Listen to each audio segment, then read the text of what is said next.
Halo. Ayo. Habari yako? Mzuri sana.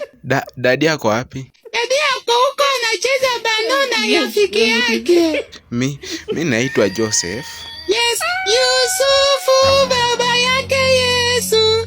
Malaika Gabrieli alileta ujumbe kwa Maria, utazaa mtoto ataitwa Immanueli. Kumbe unajua? Najua. Kumbe unajua Biblia? Najua yote, baba yangu anifundisha Sunday school. Sasa nauliza. Hebu patia dadi simu. Pelekea dadi simu.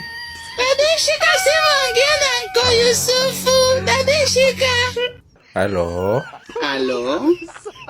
Yes, na mimi naitwa Joseph. Yes, Yusufu. Nakupigia simu kutoka Safaricom Customer Care. Ndiyo, nakusikia baba. Sasa umewahi sikia Safaricom unapeana zawadi ya Valentine Day? Sijawahi sikia. Alafu nilikuwa nakuuliza, ulikuwa unaongea na mtoto? Nilikuwa naongea na mtoto, alafu nikamwambia kupelekea simu. Sawa sawa, kwa sababu hata wewe uko na mtoto, tafadhali malizana na mtoto mwenzako. Mbwa wewe, mpafu kasia. Feliz Navidad. I'm continue.